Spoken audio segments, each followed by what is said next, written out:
Assalamualaikum warahmatullahi wabarakatuh.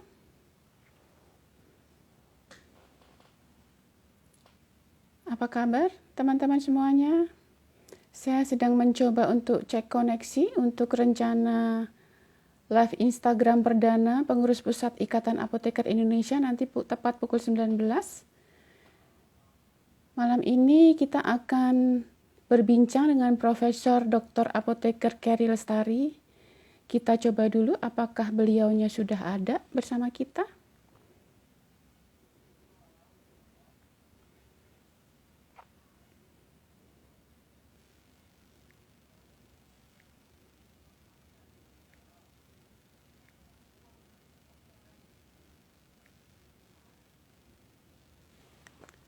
Belum bersama kita Bu Kerry-nya. Oke, kita tunggu ya.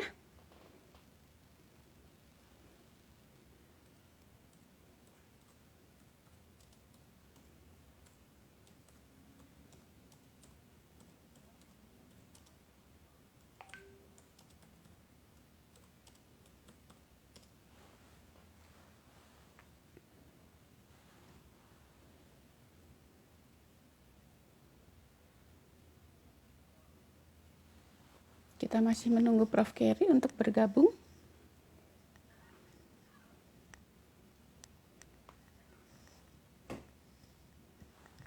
Apa kabar semuanya? Kita cek koneksi dulu ya. Apakah Bu Kerry sudah bersama kami? Saya cek lagi.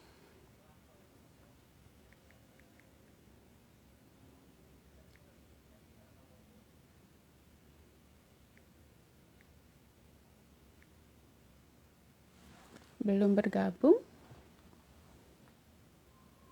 Masih menunggu.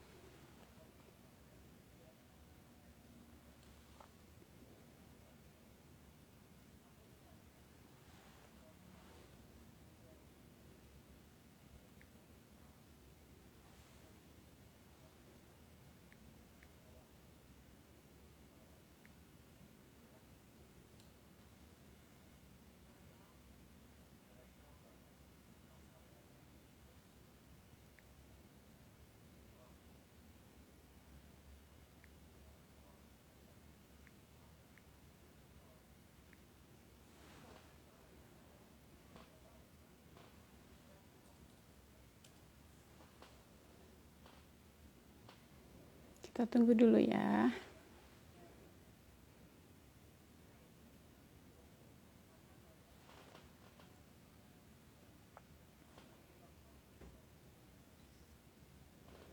Selamat malam. Apotek Dharma Medika. Selamat malam. Sejawat Feby.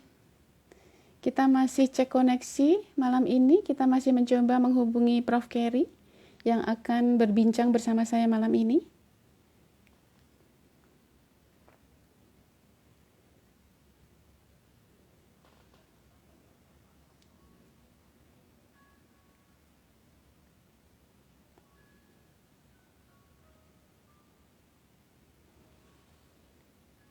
Sebentar, kita cari lagi beliaunya apakah sudah hadir.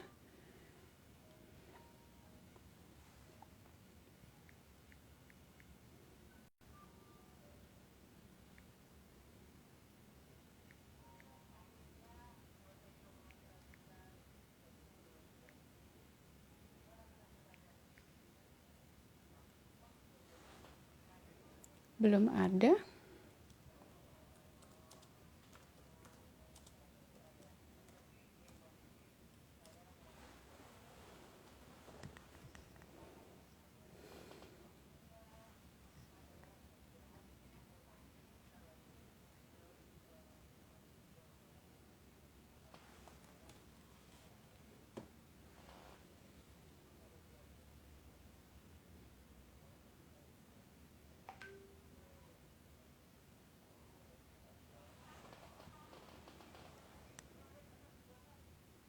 Kita masih menunggu Bapak Ibu, teman-teman semuanya.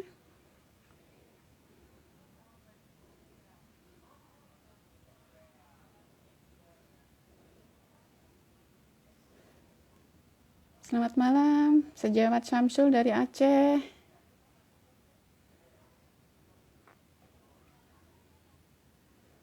Selamat malam semuanya. Malam ini kita akan membahas mengenai kebutuhan obat selama isolasi mandiri bersama Profesor Dr. Apoteker Kerry Lestari. Kita masih menunggu untuk cek koneksi bersama beliau.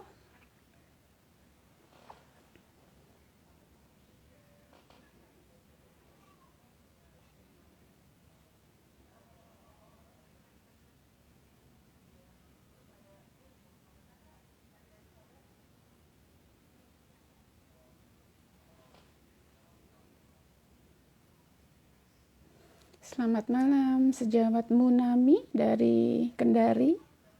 Sehat-sehat semuanya di sana ya.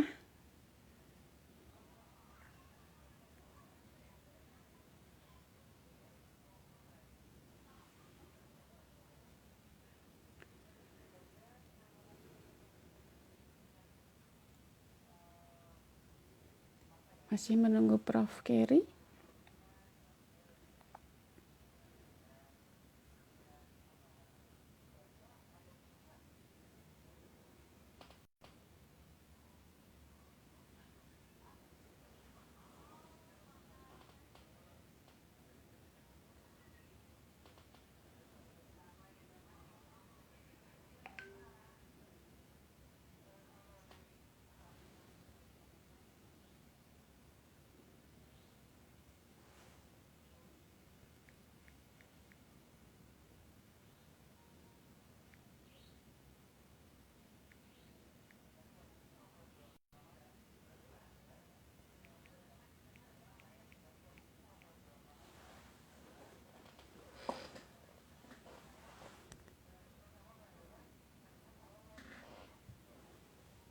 Baik, saya cek kembali apakah Prof. Kerry sudah bergabung.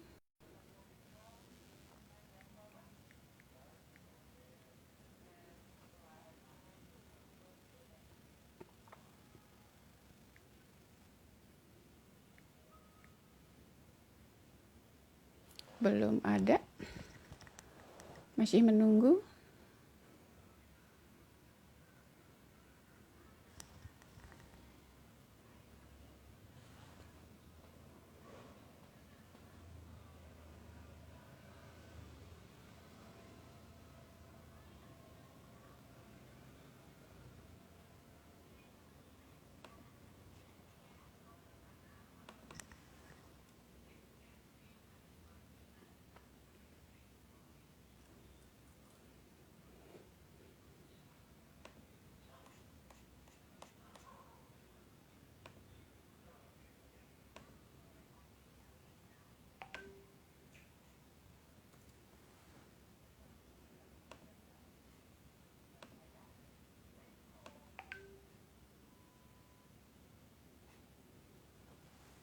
Apakah Prof. Kerry sudah bergabung?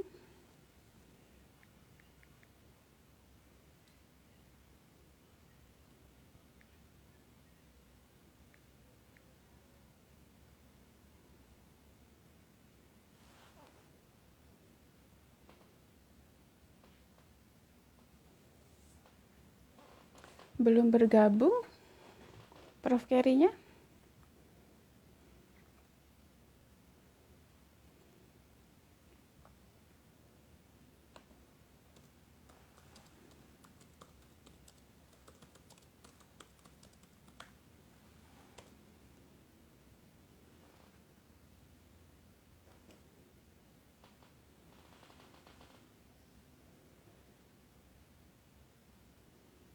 Kegiatan malam ini memang sengaja menggunakan live Instagram karena memang ditujukan untuk para peserta awam, jadi tidak menggunakan Zoom. Kalau Zoom kita akan untuk peserta dari Sejawat Apoteker, tapi malam ini live Instagram memang sengaja ditujukan untuk para peserta dari kalangan awam sebenarnya.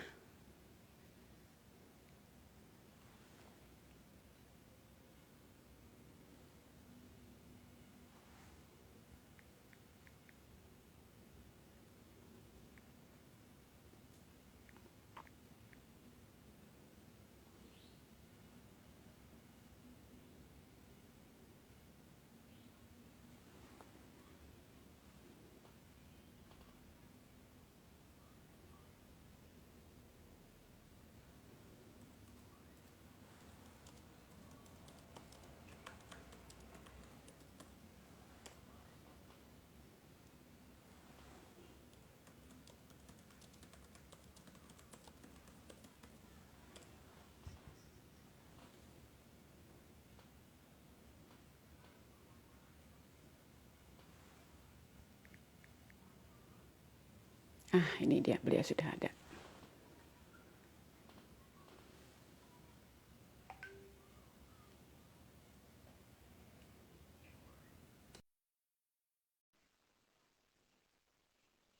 Kita masih menunggu tersambung. Halo, Assalamualaikum. Assalamualaikum, Prof. Waalaikumsalam. Apa kabar, Gimana ya nih, Prof? bentar. Ya, baik. Udah kedengeran? Sudah, Prof. Sudah terdengar? Suaranya jelas? Oh, iya. Iya. Kabar? Baik, Prof. Alhamdulillah sehat. Prof, mohon Alhamdulillah. izin karena sekarang memang sudah jam 19. Tadinya memang saya berencana ini untuk kita cek koneksi dulu, nanti kita sambung lagi. Tetapi karena memang sudah jam 19, apakah langsung kita akan mulai saja, Prof? Ayo, insya Allah bismillah ya, kita mulai. Ya, baik, baik, baik. Terima kasih. Assalamualaikum warahmatullahi wabarakatuh. Apa Waalaikumsalam kabar, warahmatullahi teman-teman? wabarakatuh. Ya, apa kabar, teman-teman semuanya? Malam ini adalah malam yang sebenarnya cukup campur aduk perasaan saya, Prof. Terus terang. Satu sisi, ini satu hal yang mengembirakan. Malam ini merupakan malam pertama kita, episode perdana kita menyelenggarakan acara ngobrol bareng apoteker yang nantinya akan diisi oleh sejawat apoteker untuk menyampaikan berbagai persoalan mengenai kefarmasian kepada masyarakat awam. Ini tentu satu hal yang mengembirakan karena ini menjadi salah satu media bagi kita untuk berinteraksi, berkomunikasi dengan masyarakat awam. Tetapi satu hal yang agak mengganggu apa ya, seperti kita sedang ada rasa duka yang mendalam karena pagi tadi dini hari kita kehilangan Ibu Bendahara Umum Pengurus Pusat Ikatan Apoteker Indonesia, yaitu Apoteker Dr. Anda Ellen Wijaya MS MBA yang meninggal tadi pagi dini hari setelah menderita sakit selama beberapa waktu. Kita doakan semoga almarhumah mendapat tempat yang terbaik di sisi Tuhan Yang Maha Esa. Semoga apa yang telah beliau perjuangkan, telah beliau dedikasikan untuk Ikatan Apoteker Indonesia akan mendapatkan balasan yang setimpal dari Allah Subhanahu wa taala. Amin. Ya Baiklah, Allah. Prof. Baiklah, malam ini kita akan membahas mengenai isolasi mandiri, obat-obat apa saja sih yang harus disiapkan selama isolasi mandiri, karena kita tahu bahwa belakangan ini rumah sakit sudah penuh, tidak banyak lagi yang bisa menampung pasien-pasien COVID-19 yang memang beberapa waktu terakhir luar biasa lonjakannya. Kita seperti sedang mengalami tsunami COVID ya, Prof, ya saat ini ya, setelah beberapa waktu ada varian Delta yang masuk sehingga penyebarannya luar biasa dan hari ini 31.000 kalau tidak salah kasus baru yang muncul sehingga fasilitas kesehatan mengalami kesulitan dalam merawat para pasien-pasien baru ini. Baik, Prof. Kita ingin membahas mengenai isolasi mandiri. Sebenarnya isolasi mandiri itu apa sih gitu yang perlu disampaikan ke masyarakat kita sebenarnya dan apa yang perlu dilakukan selama isoman, Prof? Ya, sebelumnya mari kita bersama-sama hening sejenak mendoakan Ibu Ellen, sahabat kita, rekan kita seperjuangan untuk memberikan satu perjuangan yang luar biasa bagi eksistensi apoteker ini, dedikasi beliau yang luar biasa sampai detik-detik akhir usianya, gitu ya. Tetap beliau mengabdi untuk kemanusiaan dan mengabdi untuk eksistensi apoteker Indonesia. Kita hening sejenak ya, silakan untuk berdoa sesuai dengan agama dan percaya masing-masing. Silakan.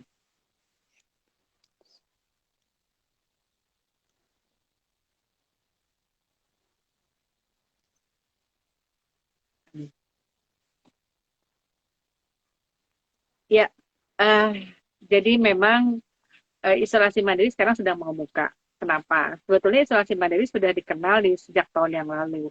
Tapi karena tahun lalu itu katakanlah fasilitas kesehatan masih cukup menampung pasien dengan kondisi COVID-19 sehingga isolasi mandiri itu masih dianggap belum seperti diperlukan seperti sekarang lah ya gitu. Namun pada saat sekarang ini di mana bed occupation ratio itu sudah mulai hampir semua 80, 90 bahkan ada yang 100%, maka disarankan dari dulu juga disarankan yang ke rumah sakit itu hanya yang sedang dan berat gitu ya. Sementara yang OTG dan ringan diharapkan untuk isolasi mandiri di rumah. Cuman ada satu permasalahan. Jika isolasi mandiri di rumah tidak mengikuti tata cara yang pas, malah itu akan menjadi klaster baru, yaitu klaster keluarga yang sekarang memang sedang mengemuka. Nah, namun tentu saja ini bukan hal yang sulit untuk isolasi mandiri di rumah. Yang penting kita mengetahui prinsip-prinsip dari COVID-19 ini, sehingga kita bisa memperlakukannya secara proporsional. Tidak perlu terlalu takut, tidak perlu juga misalkan khawatir yang berlebihan, tetapi juga kita dapat memproporsikan sikap kita sesuai dengan karakteristik dari penyakitnya. Pertama, COVID-19 ini disebabkan oleh virus. Ya. Seperti kita ketahui, semua penyakit virus itu rata-rata self-limited disease. Artinya, kalau daya tahan tubuh kita kuat, maka kita tidak akan kena, atau kalaupun kena pun, kita dapat memulihkan kesehatan tubuh kita dengan sendirinya tanpa perlu adanya perawatan yang khusus. Itu kalau daya tahan tubuh kuat. Sehingga PR-nya dalam kondisi COVID-19 itu bagaimana kita menjaga daya tahan tubuh kita. Nah, gitu. Nah, sekarang untuk menjaga daya tahan tubuh kita itu tidak hanya sekedar makan nutrisi macam-macam, minum vitamin segala rupa gitu ya. Tapi tanpa kita juga menjaga mood gitu loh. Artinya menjaga mood tuh terlalu sering membaca informasi yang menakutkan, misalnya, wah ini begini sekarang terjadi klaster segala rupa. Nggak usah kayak gitu. Malah WHO menyatakan untuk gaya hidup pada masa pada masa pandemi COVID-19 ini menyatakan bahwa jangan terlalu baca baca informasi yang kurang kurang kondusif gitu ya, yang menakutkan terus menerus. Jadi malah pada saat isoman itu jangan terlalu baca media itu loh disampaikan. Jadi saat isoman itu jangan seling-seling lihat-lihat browsing yang terserah lah mau penambahan berapa juga, yang penting kan istirahat, kita harus istirahat karena kita sendiri yang harus sembuh. Bentar ya, ini ngomong-ngomong baterainya ya sebentar ya, saya cari charger gitu. Silakan Prof. Nah, selanjutnya tadi udah ya, bahwa untuk menjaga agar kita tidak terkena, itu selain dari daya tahan tubuh kita yang kuat, yang kedua adalah menjaga mood ya. Menjaga mood itu penting karena apa? Karena tentu ada yang kita sebut sebagai apa yang kita pikirkan itu yang terjadi. Gitu. Karena sebetulnya tubuh kita itu adalah satu kesatuan ekosistem yang sangat sempurna, tubuh kita tuh. Makanya dalam surat At-Tin ya, dalam kepercayaan kita dinyatakan bahwa tubuh manusia itu adalah tubuh yang sempurna. Karena apa? Semua dalam tubuh kita tuh punya antivirus juga gitu loh. Tapi manakala kita memang tidak mengoptimalkan kemampuan tubuh kita untuk katakanlah tadi menangkal penyakit yang masuk ke dalam tubuh kita, maka jadilah kita kalah, jadilah kita sakit gitu ya. Artinya dalam hal ini kita juga melihat kenyataannya bahwa dari sekian banyak penduduk Indonesia, sekian ribu yang kena, masih banyak sekian juta yang nggak kena. Nah, artinya apa? Artinya daya tahan tubuh kita juga baik. Itu satu ya. Nah, kedua adalah kalau misalnya kita sudah terlanjur kena, yang pertama tidak boleh panik. Kenapa tidak boleh panik? Karena banyak kok yang sembuh. Kalaupun terjadi katakanlah keparahan dan akhirnya kematian, itu karena memang istilahnya gini, ada yang karena terlambat penanganan gitu ya, ada yang karena memang kurang disiplin dalam meminum obat dan sebagainya. Jadi pada saat kita kena, tetap optimis, tetap kita melihat kepada kemampuan tubuh kita. Yang penting perhatikan temperatur tubuh dan saturasi oksigen. Selama temperaturnya normal dan juga saturasi oksigennya masih dalam range normal, yaitu di atas 95, maka itu aman untuk isolasi mandiri di rumah gitu ya. Nah, kemudian kapan sih kita harus pergi ke rumah sakit? Pergi ke rumah sakit itu jika terjadi desaturasi ya. Jika saturasinya sudah mulai turun nih, misalnya katakanlah 92, 91, udah dekat 90, nah jalan saja ke mencari rumah sakit untuk mendapatkan pertolongan. Nah, untuk mendapatkan pertolongan tersebut, saat ini ada aplikasi yang disebut sebagai Siranap. Di mana sih rumah sakit yang kosong gitu ya. Manfaatkan itu. Nah, kemudian selain itu, kalau misalnya kita terpaksa harus isoman ya di rumah, pastikan bahwa tempat kita isoman itu terlokalisir dari anggota keluarga di rumah. Kalau tidak memungkinkan tempat demikian, sekarang ini banyak fasilitas isoman yang memang disediakan oleh pemerintah. Misal kalau di Jawa Barat itu di BPSDM. Kalau di Jakarta ada rumah sakit Wisma Atlet. Sekarang baru dibuka lagi Wisma Haji katanya ya, akan dibuka, ada 700 bed di sana. Jadi manfaatkan itu. Tapi tentu saja yang masuk ke rumah sakit isolasi mandiri ataupun juga ke shelter untuk pemulihan, itu adalah mereka yang intinya bergejalanya ringan atau tanpa gejala. Tapi yang bergejala sedang itu memang harus ke rumah sakit. Nah, bagaimana sih kriteria tanpa gejala? Kriteria tanpa gejala kita nggak berasa apa-apa, saturasi bagus, temperatur bagus, tapi dinyatakan positif COVID-19. Nah, itu namanya OTG. Nah, orang OTG seperti itu isolasi mandiri di rumah aman, kurang lebih sekitar 10 hari, itu akan kembali pulih, gitu ya. Nah, kalau yang misalkan tadi yang ringan itu ditandai dengan apa? Ada ada panas, ada batuk gitu ya. Tapi saturasi juga masih bagus gitu. Nah, silahkan itu lakukan. Kadang-kadang ada anosmia juga, nggak masalah. Silahkan di isolasi di rumah saja.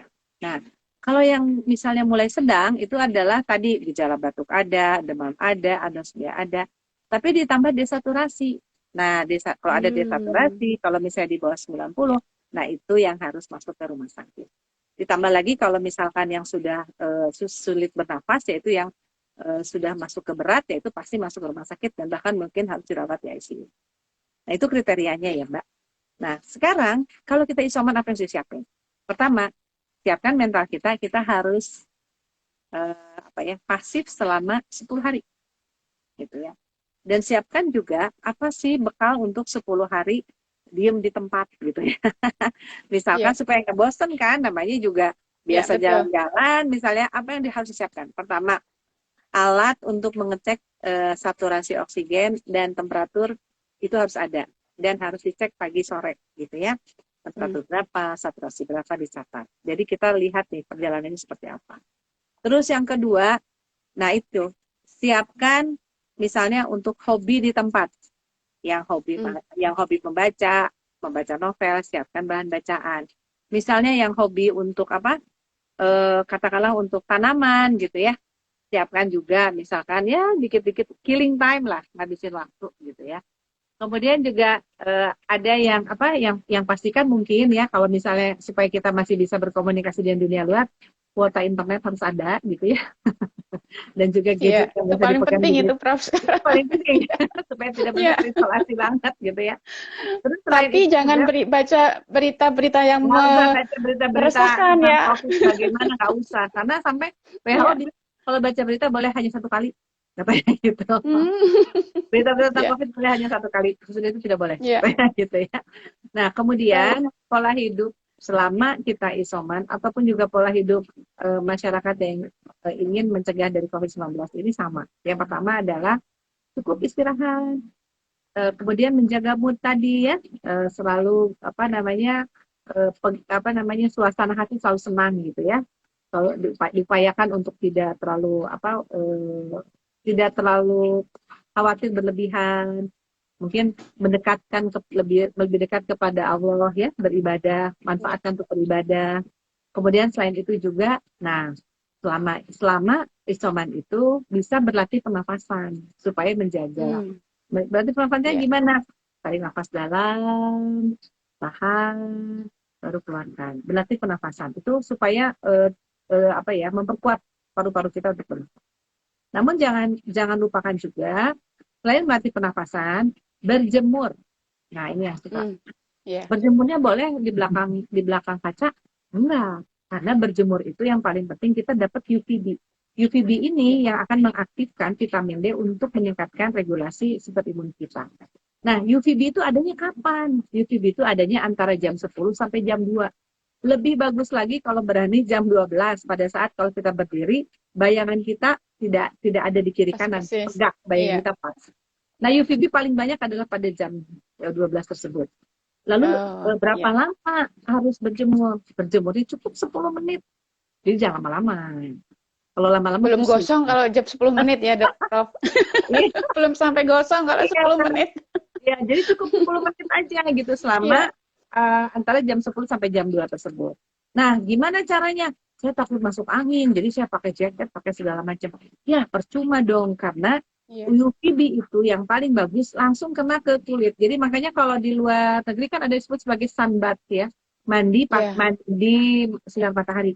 Nah, kalau di rumah sih ya boleh dong. Kalau kita misalnya keluar kan pakai kerudung, kalau di rumah buka aja gitu ya. Sebanyak mungkin matahari itu apa namanya menyentuh kulit kita secara langsung. Nah, itu. Nah, gimana? Kan katanya kan dari dalam kamar kita.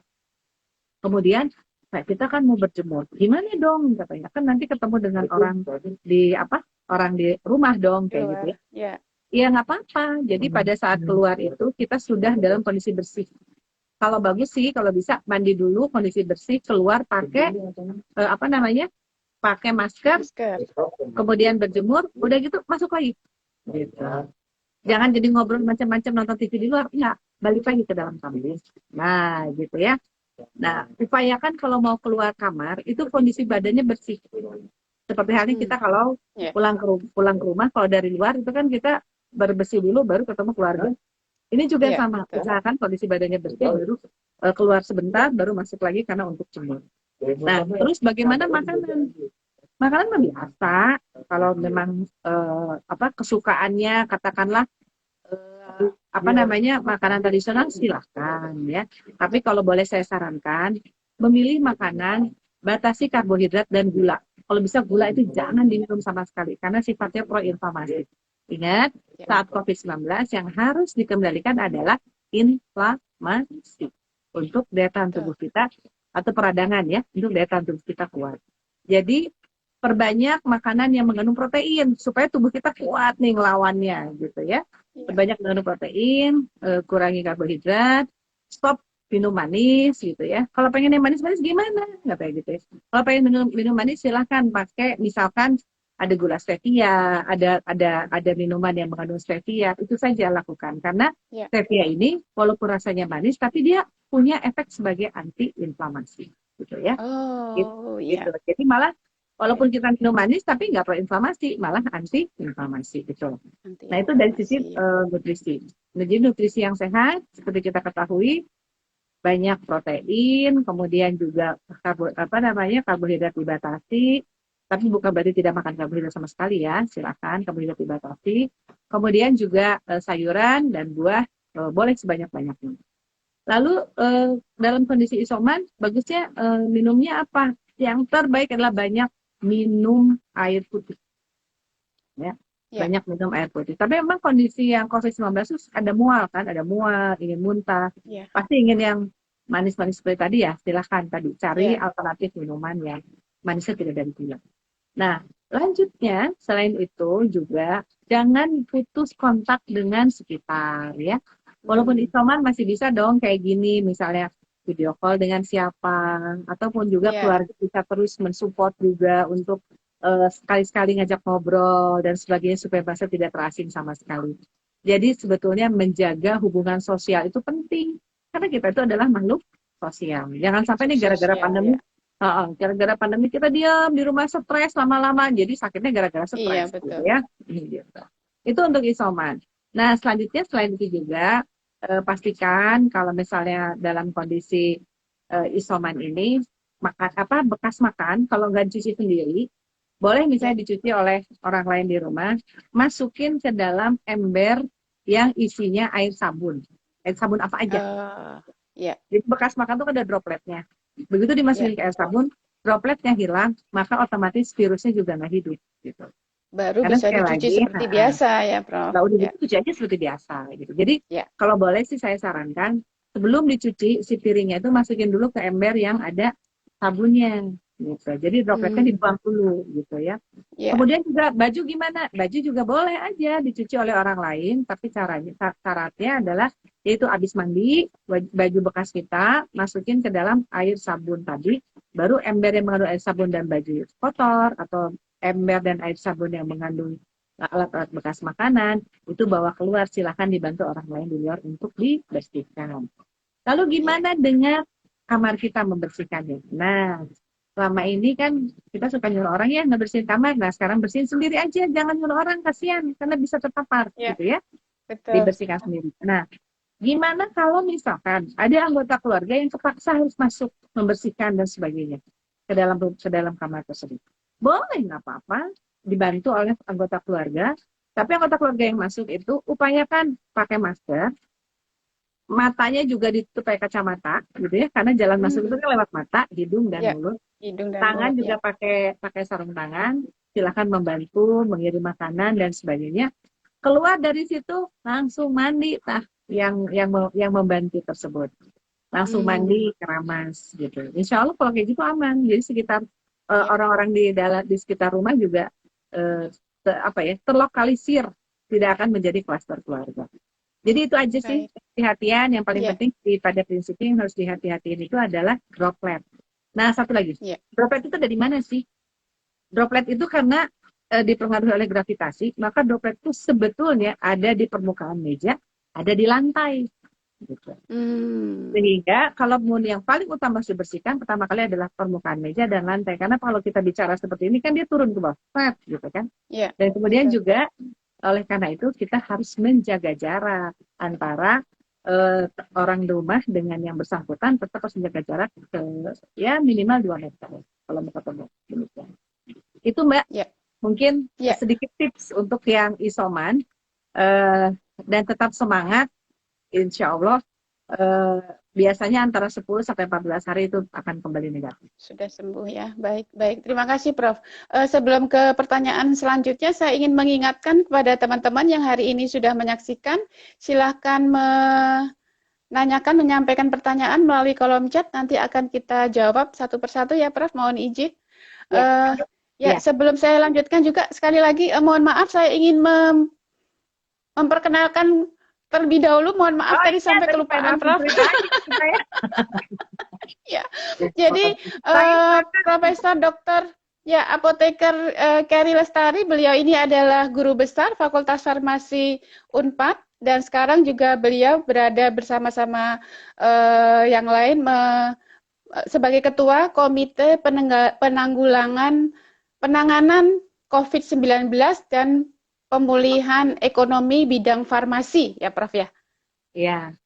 Ya, dan juga salah satu pengurus Pusat Ikatan Apoteker Indonesia. Jadi baik Prof, saya lanjutkan dengan pertanyaan berikutnya Prof. Tadi sudah disampaikan mengenai bagaimana tata cara atau kita harus melaksanakan kegiatan sehari-hari ketika isoman. Nah, belakangan ini banyak sekali beredar di masyarakat media sosial mengenai obat-obatan yang harus dikonsumsi selama isoman.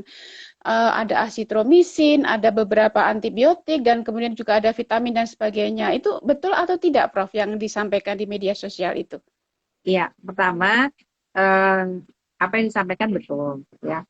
Jadi untuk yang tanpa gejala, itu mengkonsumsi saja vitamin C, D, dan zinc. Gitu ya. Jadi itu kalau misalnya ada B kompleks silahkan ya, B12 monggo. Tapi yang utama adalah C, D, dan zinc.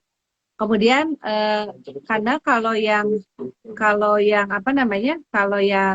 OTG itu sebetulnya yang dijaga adalah pola nutrisi dan pola hidupnya supaya kondisi daya tahan tubuhnya tinggi. Nah, suplemen vitamin C, D, dan zinc itu adalah untuk meningkatkan regulasi sistem imunnya. Nah, gimana kalau yang tadi ada gejala tadi ya, yang ada gejala ringan? Ada misalkan batuk, kemudian ada demam, yaitu harus dikasih obat demam gitu ya, seperti paracetamol. Kemudian obat batuknya juga diberikan ya, banyak macam-macam obat batuknya. Nah, memang dalam guideline untuk yang ringan perlu diberikan antivirusnya boleh favipiravir ya, boleh oseltamivir ataupun apapun yang tersedia. kemudian diberikan juga antibiotik azitromisin gitu ya.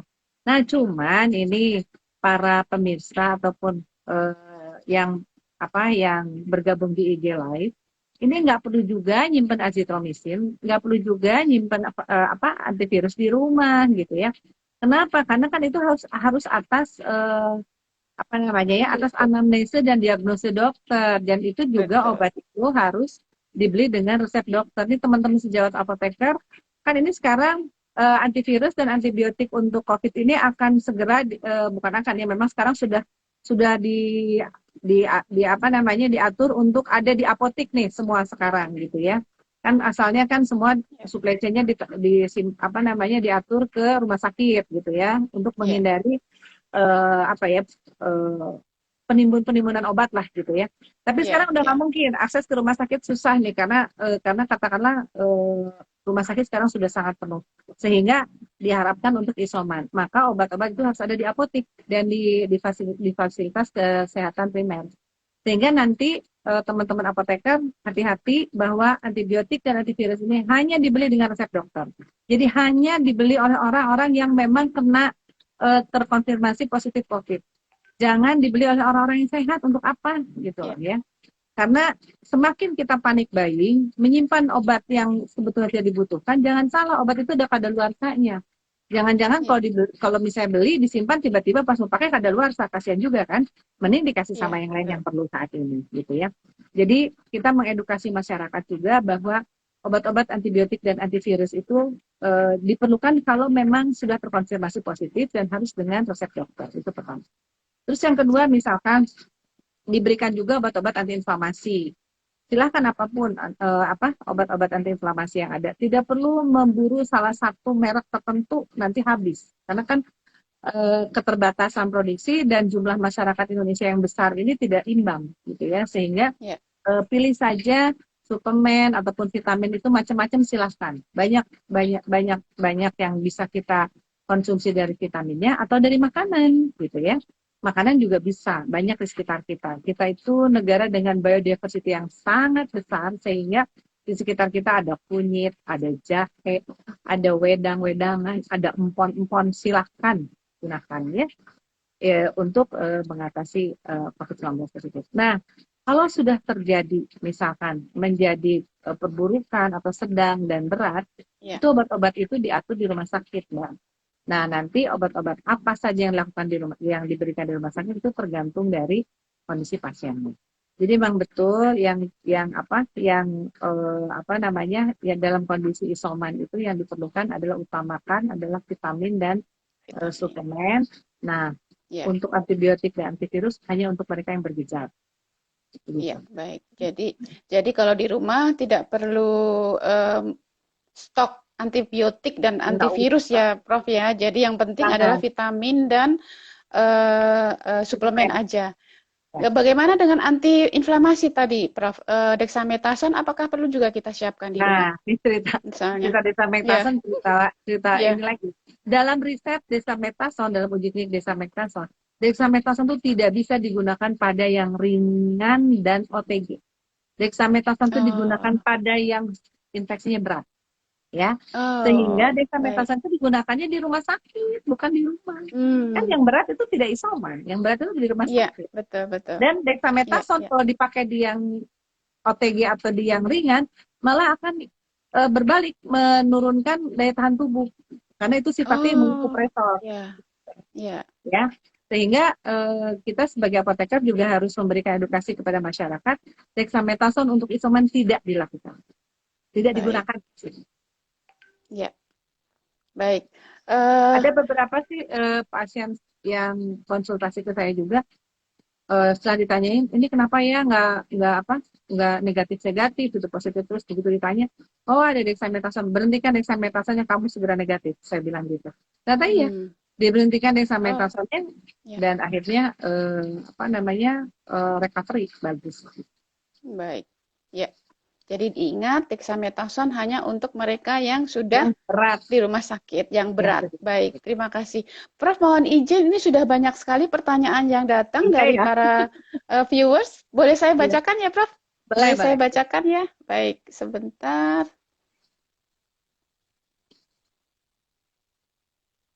Ini viewersnya dari seluruh Indonesia ya. Salam sehat buat semua. Iya. Semangat selalu Apoteker Indonesia. Iya, Dan baik. juga ada yang non Pertanyaan apoteker pertama. juga ya. Iya, baik. Salam sehat Banyak juga. juga yang dari awam ya. Ya, dari awal Baik, salam Prof. sehat. Ini ya pertanyaan pertama dari Bu Sul, apa yang bisa, apakah Ibu menyusui masih bisa tetap menyusui selama isoman, Prof? Ya, selama isoman ya, untuk ibu menyusui, ini Iya, satu pertanyaan yang gampang-gampang susah, gitu. iya. Memang sih belum ada bukti bahwa virusnya ditransmisikan lewat air air apa namanya air susu ibunya. Susu ibu. Tetapi akan menjadi sulit juga karena kan kita nggak bisa 2 meter dengan anak kita Iya, gitu. betul, Jadi betul. atau mungkin ditahan selama menyusui tidak batuk juga nggak tahu ya kita ya. Jadi kalau ibunya yang positif ya anaknya terpaksa harus disapi ya kalau menurut saya karena memang beberapa riset memang belum anjeg lah untuk itu. Tapi kalau misalkan sekarang anaknya yang positif gimana gitu ya. Nah Ya, kalau anaknya ya. yang positif ibunya justru harus ngasih ASI karena daya tahan tubuh dari ibu. Tapi ibunya tetap prokes gitu karena Pakai daya tahan masker tubuh kan ya. sudah lebih apa ya istilahnya sudah lebih mature ya sudah lebih Kuat matang ya. sudah lebih kuat gitu daripada bayinya Ya, jadi kalau bayinya yang positif ibunya yang harus tetap memberikan susu. tetap menyusui. Baik. Ya, baik. Pertanyaan berikutnya dari Zila_Nuris. Bu, kalau berjemurnya pakai sunscreen berarti tidak dapat manfaat UV kah? Sebaiknya bagaimana? Ya, sunscreen itu biasanya dipakai di mana sih? Di muka ya? Kan nggak Ya, sebadan-badan pakai sunscreen, ya kan?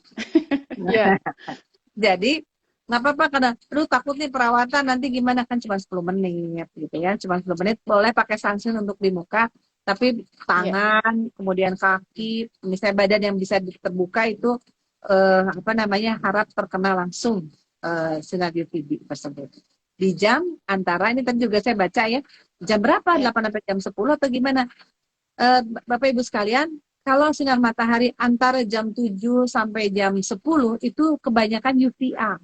UVA itu Hmm, justru yang intinya akan memberikan suatu manfaat yang kurang baik, kanker kulit segala macam sudah UVA.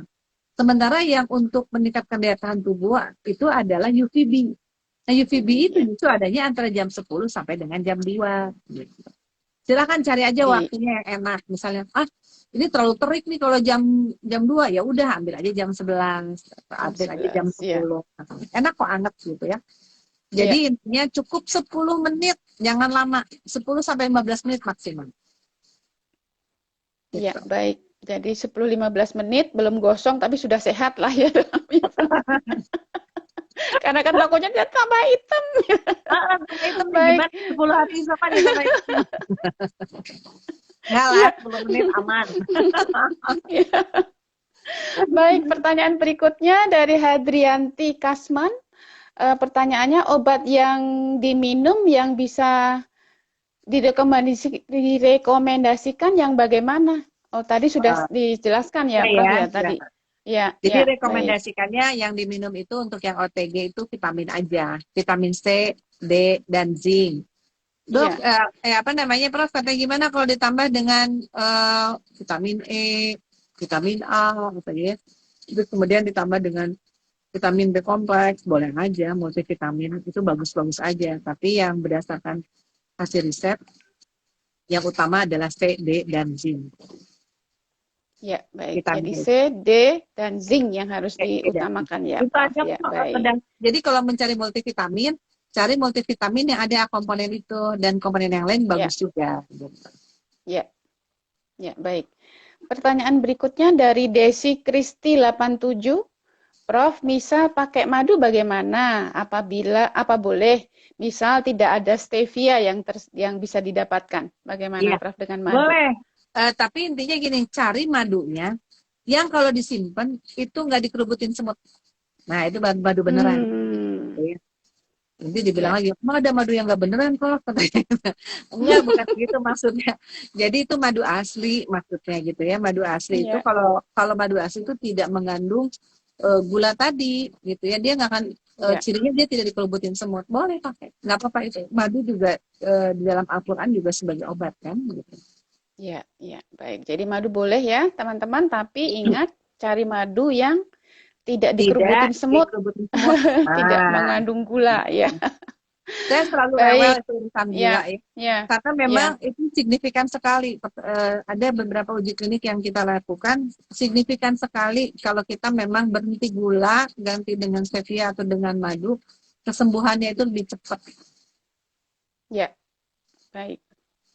Berikutnya dari Jeyo 15, apakah benar makanan yang pedas dan asam tidak boleh dikonsumsi untuk orang yang isoman? Ya, saya setuju. Karena untuk orang yang isoman itu pada dasarnya tubuhnya dalam kondisi rentan.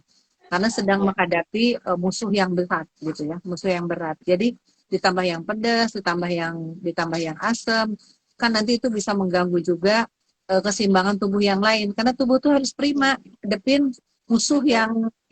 yang kuat gitu. Jadi eh, jadi cari makanan yang bagus, netral gitu ya. Jangan terlalu ekstrim, jangan terlalu manis, jangan terlalu pedas, jangan terlalu asam. Yang tidak menjadikan beban metabolik terlalu besar untuk tubuh. Ya, baik. Pertanyaan berikutnya dari Rini Rira. Prof, kalau positif tapi tidak dapat antivirusnya, apakah tidak apa-apa, Prof? Nggak Mengenai apa-apa antivirus selama ini, tanpa Prof. gejala. Selama tanpa gejala memang nggak perlu pakai antivirus. Tapi kalau ada gejala, ada demam, ada batuk, ada anosmia. Anosmia itu kehilangan daya cium ya, daya penciuman atau daya Ya, pengecapan. Nah itu memang perlu antibiotik dan antivirus. Kalau yang tanpa iya. gejala itu nggak usah pakai itu aja, pakai vitamin aja. Vitamin aja ya, Kemudian Prof. Ya, ya gitu. karena nanti virusnya akan lewat sendiri begitu tubuh kita Ya bisa karena mengatasinya ya. karena disebutnya kan self-limited disease ya. Jadi Ya, sebetulnya tubuh kita bisa mengatasi sendiri tanpa ada satu terapi khusus gitu. ya, ya. Kalau tanpa gejala. Berikutnya, ya, ya, baik, Prof. Berikutnya dari Ajeng Gandila, untuk kamar mandi bersama keluarga saat isoman bagaimana ya, Prof? Karena Ya, mungkin tidak semua keluarga punya beberapa kamar mandi ini mungkin digunakan bersama. ya, Bagaimana ini, Prof?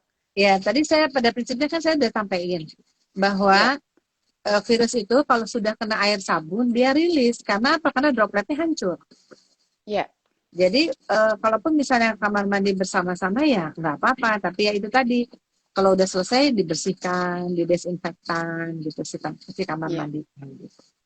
Jadi Jadi yang tadi ya kalau karena sebetulnya yang menjadi masalah itu kalau misalkan si dropletnya itu dalam kondisi utuh gitu loh, tidak dalam kondisi sudah terbersihkan oleh sabun gitu.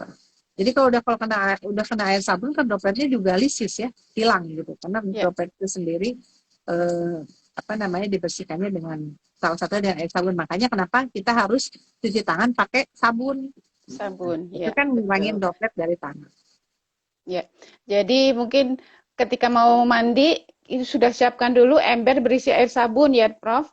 Jadi begitu baju dibuka langsung masukkan ke ember. Jadi nanti begitu keluar kamar mandi didesinfektan lalu bisa keluar dan bisa bajunya dicuci oleh anggota keluarga lain nggak apa-apa. Yang penting Ya, dropletnya sudah dibersihkan sudah oleh hilang. sabun tadi ya.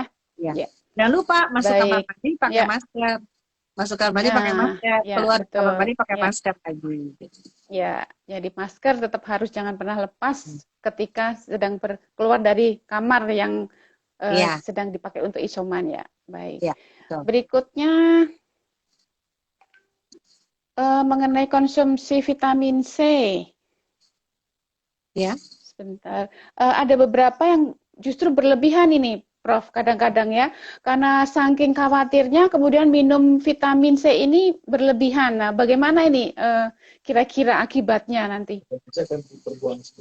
Ya, jadi sebetulnya kalau vitamin C itu eh, kalau berlebihan tuh gimana gitu ya? Ya tidak bagus Mm-mm. juga. Ya, Kadang-kala ada yang tidak kuat itu bisa menyebabkan diare gitu ya. Ya. Jadi semuanya juga yang berlebihan itu tidak baik. Sebaiknya konsumsi vitamin C itu ya sesuai dengan aturan aja gitu kan. Ada aturannya, bisa lihat. Nah, yang paling penting gini, Pak, perhatikan dengan kondisi badan kita. Kalau misalnya kondisi badan kita adalah dalam kondisi tidak fit gitu ya, kemudian bisa menyebabkan konsumsi vitamin C itu juga bisa memicu misalkan jadi mual, jadi diare, atau kalau yang punya penyakit mah kronis malah GERD-nya jadi gitu ya, jadi Ya. timbul kan jadi bermasalah. Jadi Ya. sebetulnya kalau kata saya sih konsumsi vitamin C itu sesuai dengan aturan aja, jangan terlalu berlebihan gitu ya. Ya. Prof, ini pertanyaannya mengenai waktu istirahat. Jadi kan tadi disampaikan bahwa kita harus mereka yang isoman harus beristirahat dengan cukup.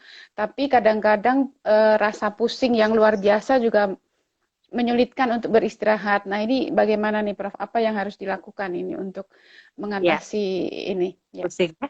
Nah, pusing Ya. itu manifestasinya adalah oksigen yang ke otak itu kurang ya, atau tidak lancar. Nah, untuk mengurangi pusing itu adalah yaitu tadi olahraga pernafasan yang tadi saya sampaikan. Tarik nafas, kemudian tahan, baru hembuskan. Itu satu. Kedua, pusing itu disebabkan oleh apa? Oleh stres juga, ya. Jadi kendalikan stresnya, jangan stres, perkuat ibadah, perkuat iman, biar imunnya juga kuat katanya. Jadi dalam Ya, kondisi pandemi ini iman dan imun harus kuat gitu ya. betul. Terus yang ketiga adalah juga pusing ini juga bisa disebabkan kalau mungkin karena dia kan juga makannya nggak apa ya istilahnya nutrisinya juga nggak pas misalnya ya karena apa? Karena bisa aja kan ada orang yang aduh lapar sampai pusing misalnya gitu karena nggak mau makan Ya. karena stres gitu kan ada seperti itu. Jadi coba untuk mengkonsumsi makanan pada saat jadi pusing itu disebabkan oleh beberapa kondisi, bisa aja karena faktor nutrisi yang kurang, bisa karena faktor oksigen yang kurang, bisa juga karena faktor kecemasan. Selain dari memang itu adalah patogenesis dari penyakitnya. Jadi bisa dikurangi dengan tadi kalau penyakit kan dikendalikan dengan pengobatannya. Nah kalau yang tiga tadi ya tadi kalau mau ingin meningkatkan suplai oksigen ke otak kita berarti tarik nafas, tahan, keluarin olahraga nafas ya. Kemudian makan jangan terlambat ya. Kemudian tadi jangan stres, jangan baca itu baca info yang menakutkan gitu, biarin aja. Ya. Ya. Mikirnya enak-enak aja, yang happy-happy aja. Dengerin musik gitu ya. Atau misalnya juga kalau kita yang muslim kan mengaji, murotal seperti itu supaya tenang gitu ya. Ya, betul. Jadi memang ketenangan ini boleh dibilang kunci ya, Prof. Jadi kesembuhan mereka yang sedang terinfeksi COVID-19 ini. Baik. Berikutnya ada pertanyaan mengenai obat tradisional, Prof. Dari sekian banyak yang ada, itu sebenarnya apa yang lebih efektif gitu untuk melawan virus ini, Prof? Ya. Monggo. Jadi kalau obat tradisional, ini kebetulan kita nih dari PPIAI bersama-sama dengan Komite Pengendalian COVID dan pengendalian COVID dan juga istilahnya pemulihan. Komite Pengendalian COVID dan Pemulihan Ekonomi Pemulihan ekonomi dan pemulihan ekonomi bidang farmasi mendampingi juga industri-industri obat tradisional untuk melakukan uji klinik bagi penggunaan obat-obat yang bisa mengatasi penyakit COVID-19 ini. Nah, uji klinik ini saat ini sedang dalam persiapan bersama-sama dengan timnya, saya dan Prof. Julis, juga ada juga para peneliti yang lain dari PPIAI, didukung oleh BRIN. Ya. Dulu Kemenristek, sekarang didukung oleh BRIN. Nah, salah satunya adalah Soman yang memang sedang uji klinik dan juga ada OB Herbal dan Imugat. Namun pada dasarnya untuk meningkatkan daya tahan tubuh juga ada banyak produk ya yang bisa digunakan. Di antaranya ada Stimuno, itu juga herbal kan isinya. Kemudian kalau dari untuk meningkatkan daya tahan tubuh itu di antaranya tadi ya kalau stevia ada teh dia gitu ya. Ya. Kemudian juga kalau misalkan juga ada yang kemarin baru selesai uji klinik intrimnya, ada juga produk Rea gitu ya, itu juga dari herbal. Jadi pada dasarnya semua herbal yang memang sudah mempunyai izin edar dari BPOM itu aman untuk dikonsumsi. Karena apa? Karena satu, produknya sudah tervalidasi dan sudah terstandarisasi. Kedua, untuk sarana pengobatan juga, sarana produksi juga sudah tersertifikasi. Jadi sebelum Ya. BPOM mengeluarkan izin edar, sarananya itu disertifikasi dulu, higienisnya dilihat, kemudian prosedurnya juga baik, gitu ya. Jadi sudah memenuhi syarat-syarat untuk melakukan produksi dengan baik. Jadi intinya obat herbal apapun silahkan dipilih karena dasarnya jangan tertumpu pada satu obat herbal karena banyak sekali potensi obat herbal di Indonesia. Pilih saja yang memang sudah mempunyai izin edar dari POM dan dari BPOM dan bagus kalau yang sudah ada uji kliniknya atau uji prekliniknya. Ya.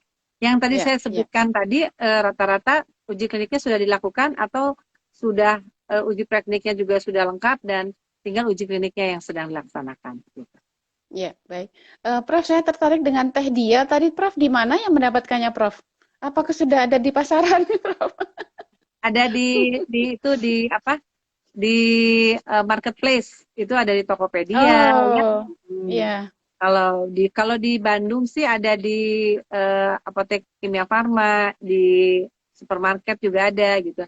Tapi kalau di luar Bandung itu silakan untuk memesan di marketplace, ada di Shopee, di Tokopedia dan lain-lain. Ya. Jadi teh dia ini sedikit, Prof. Teh dia ini adalah teh dengan ditambahin daun stevia ya, Prof. Sehingga sudah manis, tidak perlu ditambah gula lagi, begitu untuk para penggemar teh. Iya betul. Jadi dia untuk penggemar teh manis gitu ya, itu bentuknya ada teh celup langsung manis. Jadi manisnya itu tanpa gula. Nah, teh dia ini memang pernah diberikan kepada para pasien isoman di BPSDM di Jawa Barat. Dan grup yang menggunakan teh dia ini mempunyai performa yang lebih baik yang ditandai dengan jumlah pasien yang pulang sehatnya lebih besar daripada grup yang lain gitu. Karena tadi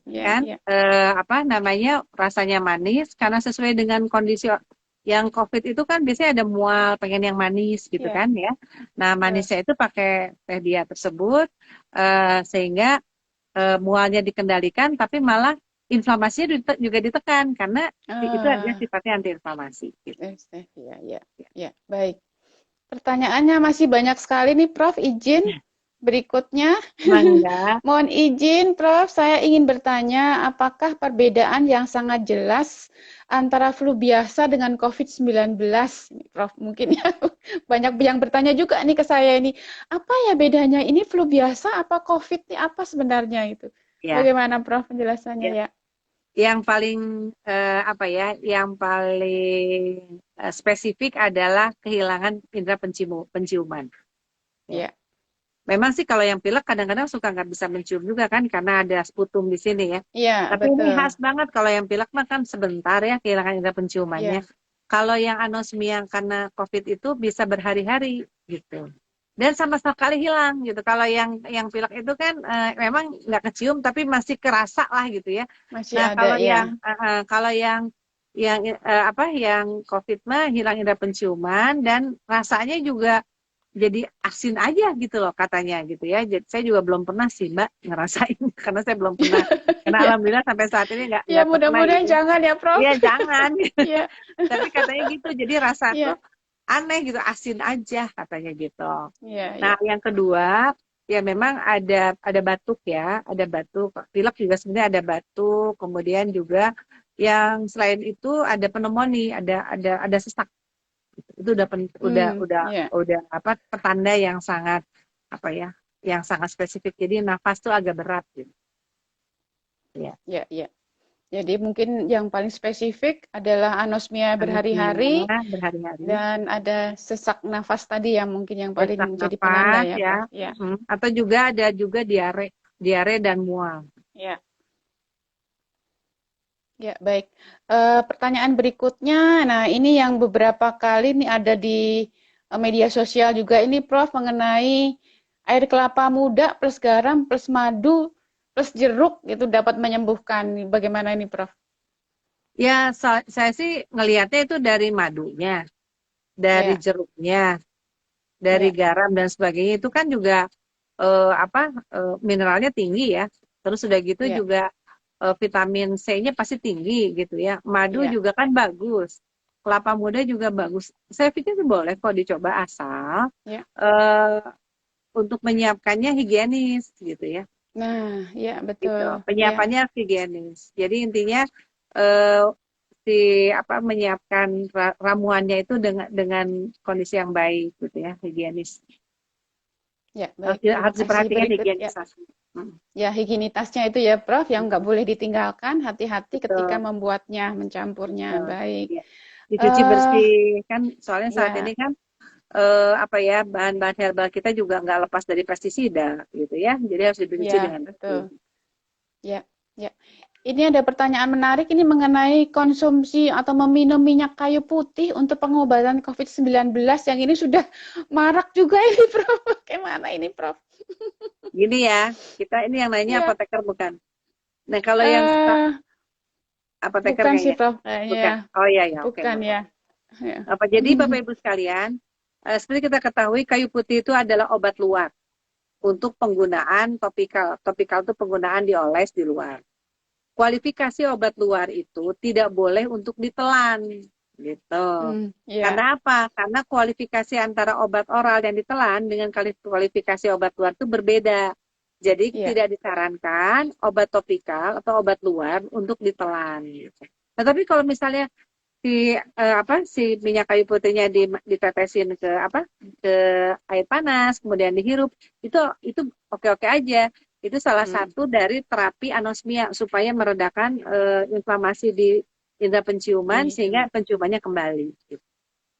Iya, jadi kalau diminum jangan karena memang ini obat topikal ya teman-teman semua, tapi boleh kalau untuk Ya diteteskan dihirup, untuk ya ya ditekan, di air kemudian ya. dihirup Atau uapnya ya dibalurin Prof ya. ke badan kan jadi biar Iya, anget itu nggak apa-apa. iya betul. Iya, iya karena memang aromanya kan Iya, menyegarkan ya, jadi memang sangat menyegarkan. membantu baik. Ada aroma Ya, juga yang menyegarkan tuh minyak pala tuh, palma juga enak. ya, ya. Sama tuh Mungkin perlu produknya dari Soman dari ya. Gorontalo. Itu enak juga. Oh ya, ya, ya. Baik. Jadi minyak palma atau minyak kayu putih boleh itu Ya, ya, Prof. boleh itu Ya, untuk terapi anosmia bagus. ya, baik. Pertanyaan berikutnya, bagaimana dengan masyarakat yang banyak membeli obat antibiotik dan atau antivirus tanpa resep dokter, baik melalui online maupun di apotik? Nah, ini yang sekarang ini memang sedang banyak sekali menjadi perhatian kita ini, Prof. Ya, betul. Kalau ada apotik yang menjual antibiotik dengan antivirus, nah ini nanti tanpa resep obat ya ini menjadi PR dari PPIAI, PDIAI, PCIAI untuk membina Ya, karena obat antivirus dan antibiotik tidak boleh dibeli tanpa resep dokter. Jadi di apotek betul. kalau ada yang masih melayani seperti itu, ya saya tidak menyarankan ya. Kedua di online. Nah, ini di online juga apalagi gitu ya. Di online itu untuk penjualan obat keras juga sangat tidak disarankan dan itu memang ada regulasinya ya bahwa untuk telemedicine aja kalau beli obat itu harus pakai electronic prescription atau resep Ya. elektronik. Nah, apalagi ini gitu ya. Jadi intinya adalah untuk penjualan obat keras di online juga itu tidak diizinkan. Regulasinya juga tidak mengizinkan. Ya, baik. Tidak terasa sudah hampir 1 jam kita Iya, ngobrol, iya. Prof. Eh, mohon izin ini pertanyaan terakhir ini, Prof. Ya, Jadi, kemana sebaiknya bertanya atau berkonsultasi terkait obat yang akan digunakan ini, Prof? Mungkin yang ya, penting juga karena banyak orang yang bingung ya, di ya, media sosial begitu banyak informasi, kita belum tahu nih mana yang betul, mana yang salah. Jadi kemana sebaiknya berkonsultasi? ya. Berkonsultasi pertama informasi tentang terkait dengan obat didapatkan dari para apoteker. Ya, jadi para apoteker harus menjadi drug informer buat masyarakat. Silahkan Bapak Ibu sekalian yang tergabung dalam IG Live ini yang ingin mencari informasi tentang obat, cari saja apoteker di apotek masing-masing gitu ya. Kalau misalkan memang sulit, katakanlah nggak mau keluar nih gitu ya, bisa tanya ke telemedicine. Sekarang ini Ina TTI dan Get Well juga membuka ini apa untuk konsultasi terkait obat ini gitu ya. Silakan saja nanti masuk ke dalam aplikasi Ina TTI atau Indonesia Test Trace and Isolation lewat ina.tti.id. Di situ ada registrasi, kemudian nanti ada konsultasi dengan apoteker lewat live chat dengan apoteker. Di situ ada kalau secara telemedicine ya. Nah, kemudian di mana lagi nih untuk mendapatkan informasi seperti itu? Nah, rajin-rajin lihat website dari PPIAI dan juga website dari para pengurus daerah ya. Di sana nanti akan mengeluarkan juga ada informasi-informasi yang valid terkait penanganan COVID-19 ini. Jadi selama pandemi COVID-19 ini, PPIAI bersama Satgas waktu itu mengeluarkan poster-poster, banner-banner, edukasi masyarakat yang sifatnya mengimbangi informasi yang beda di masyarakat yang mungkin tidak proporsional atau tidak pas gitu ya. Silakan lihat saja dan begini, untuk mengetahui satu informasi ini hoax atau tidak, biasanya terlihat dari gaya bahasa. Pertama, gaya bahasanya itu terlalu panjang dan terlalu istilahnya banyak yang dilebih-lebihkan gitu. Dan yang kedua adalah sumbernya juga tidak jelas dari siapa gitu ya. Jadi biasanya kalau sumbernya tidak jelas maka informasinya adalah informasi yang tidak dapat dipertanggungjawabkan atau informasi hoax tadi. Maka mencarilah informasi ke sumber resmi, baik itu ke Kementerian Kesehatan, baik itu ke Ikatan Apoteker Indonesia, ke Ikatan Dokter Indonesia, masing-masing organisasi profesi mengeluarkan informasi-informasi dalam bentuk flyer yang bisa dijadikan sebagai referensi untuk Bapak Ibu semua. Begitu. Ya, baik. Jadi mengenai Ina TTI tadi, Prof, mungkin perlu dijelaskan lagi bahwa di situ ada juga pendampingan untuk mereka yang sedang isoman ya, Prof ya. Betul. Jadi teman-teman yang sedang isoman di rumah boleh membuka berupa aplikasinya web ya, Prof. Ina.tti.id ya. .id, nanti di sana bisa berkonsultasi dengan para apoteker yang ada, termasuk juga obat-obatan apa yang kira-kira dibutuhkan. Juga misalnya kalau ada efek samping yang dirasakan juga bisa berkonsultasi di situ bisa ya, Prof? Berkonsultasi di situ. Nah, cuman memang harus login, register ya biasa ya. Seperti itu supaya kita tahu kan yang meminta informasi ini seperti apa profilnya supaya kita menyesuaikan dengan informasi yang memang dibutuhkan oleh masyarakat yang mencari informasi tersebut ya. Ya.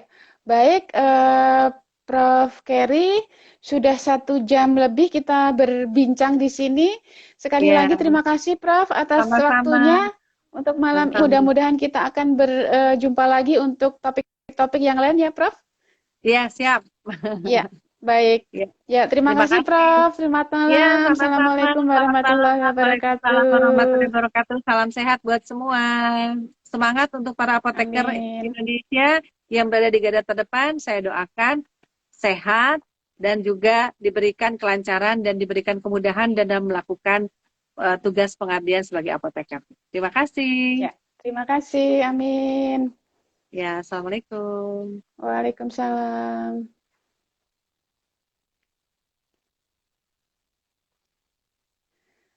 Baik, teman-teman semua, begitu tadi obrolan saya dengan Prof. Kerry. Terima kasih atas kebersamaannya. Kita akan bertemu lagi minggu depan dengan topik mengenai multivitamin dan suplemen yang dibutuhkan oleh tubuh kita. Terima kasih. Assalamualaikum warahmatullahi wabarakatuh. Waalaikumsalam warahmatullahi wabarakatuh.